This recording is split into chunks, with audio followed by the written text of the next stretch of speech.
Greetings, everyone. It is Ambassador coming at you with a brand new video today, and we will be reviewing another favorite 90s comedy of mine.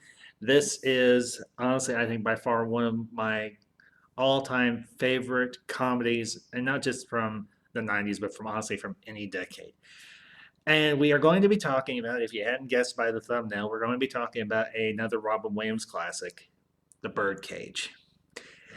And honestly, I remember seeing this film when it came out in the 90s. I remember going with my parent, well, with my mom and everything, to the theater. And this was a film that I won't lie, I was a little bit on the fence about and everything, and not for the reasons that you may think and everything by any stretch of the imagination. But because it's actually based on a stage play. It's based on a French stage play, and I won't try and pronounce the French title of this film, but I was like, this is a little bit different for Robin Williams and everything. But honestly, it is a movie that I walked out of the theater and me and my mom were like, dang, that was really good. We were laughing our butts off, and it's still a movie that makes me laugh to this very day. For those of you that might not be familiar with The Birdcage, it stars, obviously, as I mentioned, Robin Williams, Nathan Lane, Gene Hackman, and Diane Wiest, and Calista Flockhart, and another. And actually, I almost forgot this. It also stars Hank Azaria, and I think it's Dan Futterman or Tom Futterman, one of the two. I think it's Dan Futterman. But what you have in this movie is it. I don't know if they could make this movie today and everything, and it'd be as funny as it is in the when it was made in the 90s. But you have a very interesting story here because you actually have Robin Williams as Nathan Lane as a gay couple, and they own a drag club in South Beach, Florida. And you have apparently way back in the day, um, and Robin Williams' character his is Armand Goldman, and he actually met up with another actress and everything. They I think they worked in an on or off Broadway theater company or whatever in New York or what have you. And the woman and everything is played by Christina Baranski and everything, and she's done a lot of movies through the 90s and 2000s as well. I think she was in the most recent one I can think of that off the top of my head is Mamma Mia, and I think she was in the sequel Mamma Mia, Here We Go Again. But what ends up happening is she realizes he's gay and everything, but they end up hooking up one night, and she gets pregnant and everything. And what ends up happening is they part amicably. He gets custody of their son and everything, Val Goldman. And what you have happen and everything is as you're entering the movie, they have this long tracking shot and everything that's going. You see the coastline of South Beach, Florida, and they go in, and it's a long tracking shot. It actually goes right into the drag club. And the first time, honestly, I saw this movie, I was like, "This is a drag club." Now, I grew up in a small Midwestern town and everything in Indiana. I had never heard of a drag club. Had no idea what it was. Had no idea what was going on. I was like, okay, this is different. And it turns out that Nathan Lane's character, Arthur, I can't remember. I don't know if they ever say his last name, but Arthur is Armand's partner. But he's a drag queen, and he performs it. I will say this, he's a very good drag queen. Nathan Lane hit it out of the park and everything when he portrayed Arthur and everything in this movie. But what you find out is Armin's son Val comes home from college, and the way they play the scene is actually it is comedic, but at the same time you're like, oh crap, this is gonna go sideways quick, because you think Armand has another person on the side, but it turns out that Val is actually his son, because there's a moment where the conversation turns and you finally realize, wait a minute, this isn't Armand's lover. This is Armand's son because Val is telling Armand he's proposed to another girl and everything. Close to Flockhart's character, who is actually the daughter of Gene Hackman and Diane Weist's character. And it turns out Gene Hackman's character is he's a senator. He's a conservative and everything from I think oh it's somewhere up in the I think it's somewhere along the East Coast. I can't remember exactly where, but the son and the daughter, Val and Barbara, met at college. They've been in a relationship for a number of years now. He finally proposed to her. She said yes. She's gone home to tell her parents. He's gone home to tell his dad and his dad's partner. And Arthur comes up from after the performance, and he sees Armand sitting there on their patio and everything, drinking a glass of wine, smoking a cigarette, and he sees another glass of wine. And Arthur's like, I knew it. I knew you were being unfaithful. And Armand's like, will you calm yourself down? It's Val. Val's home from college. And he's like, oh. He's like, well, you didn't tell me. He's like, surprise, he's home. And guess what? He's getting married. He's like, Arthur's like, what? And what you have end up happening, and I think I'll kind of abbreviate this because there's some other things I want to talk about and everything in terms of this movie. The two families, they don't so much meet as they collide. Because here is this, you know what, folks, I'm not woke, I'm not necessarily PC, but I'll try and keep the dial, I'll try and keep this as tame as I possibly can. You have this very flamboyant gay couple who live in Southeast Florida who own a drag club. And their apartment, their home above the drag club, is decorated very eclectically. Let's put it that way. You have a lot of statues, a lot of art and everything. It's played up and everything very high. But it's a nice apartment. It's a nice place and everything. I would live there, minus some of the statuary, but regardless.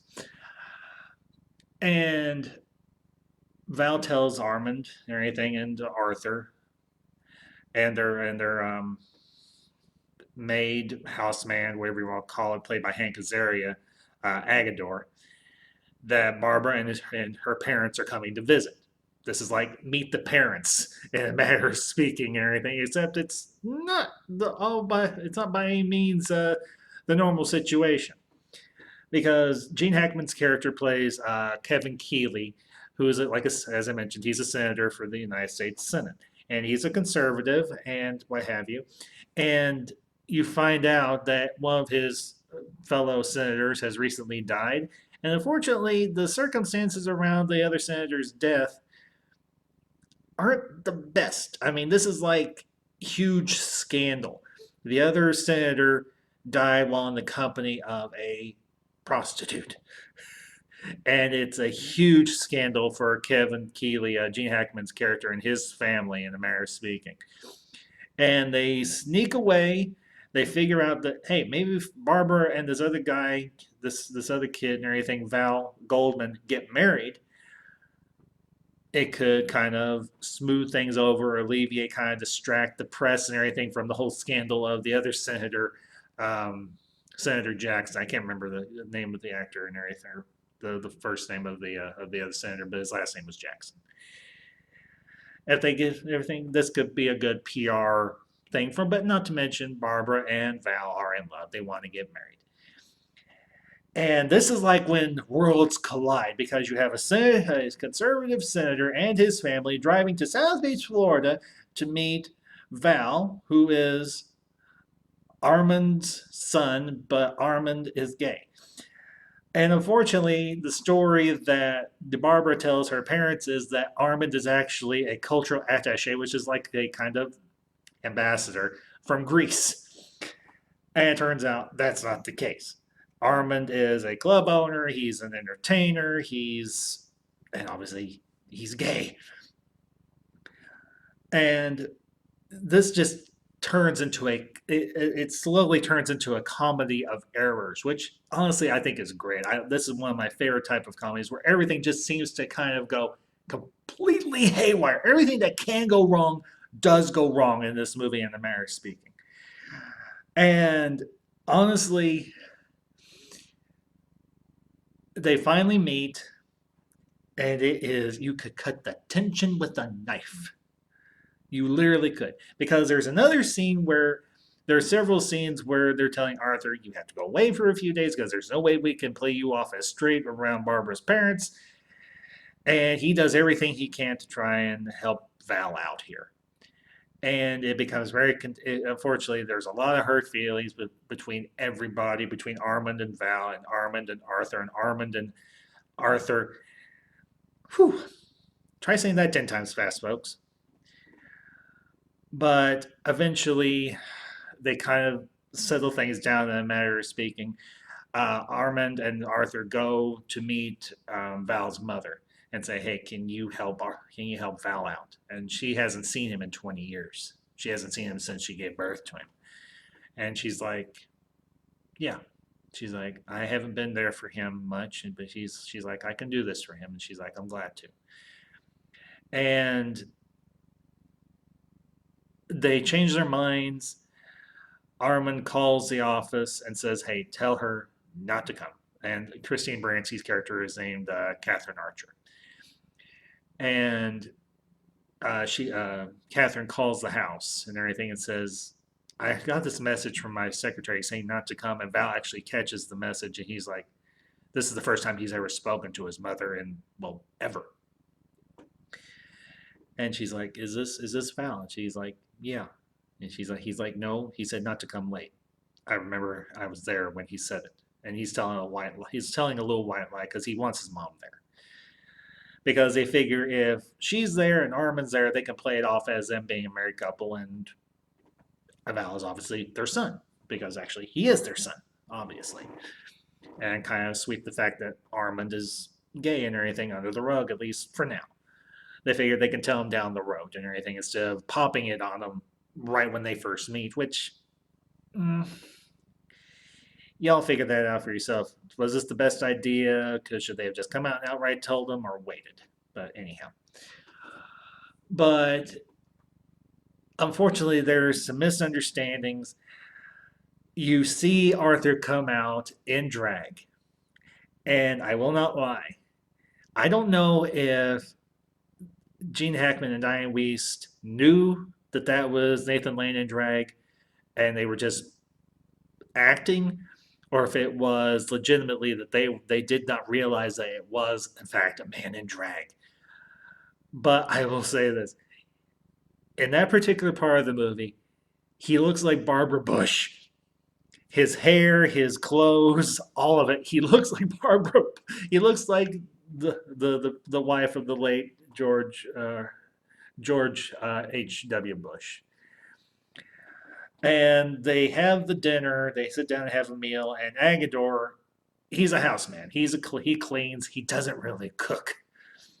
And Hank Azaria, he actually absolutely owns this role. He's wonderful in this part. He really is. And throughout the course of them meeting and the dinner and everything, like I said, everything that can go wrong does go wrong here.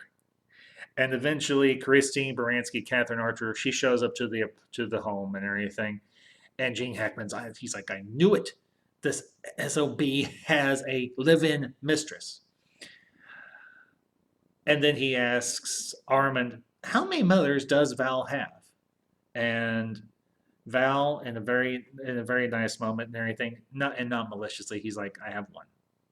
And he takes the wig off of Arthur, and reveals that Arthur is in fact a man in drag. And because Arthur has been, by and large, has been like a maternal figure for Val and everything, even though he's a man. And Catherine's kind of standing there, and she's like, "You did right. You did the right thing, Val. I'm proud of you." And eventually, the two families, they split up. Unfortunately, one thing that does happen and everything, and I'm backtracking a little bit here. I mentioned that there was a scandal around the other senator that Gene Hackman's character, Kevin Keeley, was working with. And the news and the paparazzi have been tracking him like like hound dogs. And one particular they finally track him to the club there and everything. It's the club that Armand and Arthur own is called the Birdcage. And what ends up happening is they're like, "How the heck are we gonna get the Keeleys out of here without the media noticing them?" And Arthur's like, "I have an idea." And they make up Calista Flockhart, Barbara, and Diane Wiest and Gene Hackman in drag, in a manner of speaking. They try and make Callista's character and Diane Wiest's character look like guys, and they make Gene Hackman look like a woman. And I'm just gonna say, Gene Hackman in drag, it's not a pleasant sight. It really isn't. But it's funny as all get out. And eventually, they get the family out, and to get them out of there. And then you have a post-credit scene where you see Barbara and Kevin, or not Kevin, Barbara and Val get married. And you have a wide shot of the church. And one side is Armand and Arthur's family and friends and everything. And well, that's Val's side of the room, and they're all dressed very flamboyantly. Let's put it that way, very eclectically. And on the other side, you have Barbara's family and friends and Kevin's family and friends and everything, and they're dressed very conservatively. And you have these two old ladies and everything sitting there in the pews on the one side, and they go like, "Which one's the mother?" And the other old lady looks at her and says, "I just don't know." And then you have another person and everything. It's on Val's side of the church and everything, going, "Bob Dole is gorgeous." And of course, you have Armand and Arthur sitting there at the front and everything, and Catherine Archer, Val's mother and everything, is there and everything as well, and she sheds a couple of tears and everything, and Arthur is just weeping audibly, while Barbara's mother she's crying, but she's very conservative. She's very reserved and everything in this situation. And eventually, you have a freeze frame and everything when the priest and the rabbi, because it turns out that Armand is actually Jewish and Val was raised Jewish, so they have a rabbi there. And they're like, "We now pronounce you husband and wife." And that's obviously where the movie ends. But truthfully, folks, if you've never seen The Birdcage or you haven't watched it in a while, I highly recommend it, particularly now with things kind of dreary and everything, and everybody kind of tense. This is a great movie to just have a really good laugh. And I know for some, and I hope I sincerely say, if any one of my subscribers or anybody that watches this, do not think that I have any bias or prejudice against anyone that is homosexual. I genuinely don't. And I say that with all sincerity, because most of you who have followed my channel know that I am a Christian. I am conservative, but I do not sincerely and wholeheartedly have any prejudice or bias or anything against people that are in the homosexual community. Far from it. But this movie, when me and my mother went and saw it,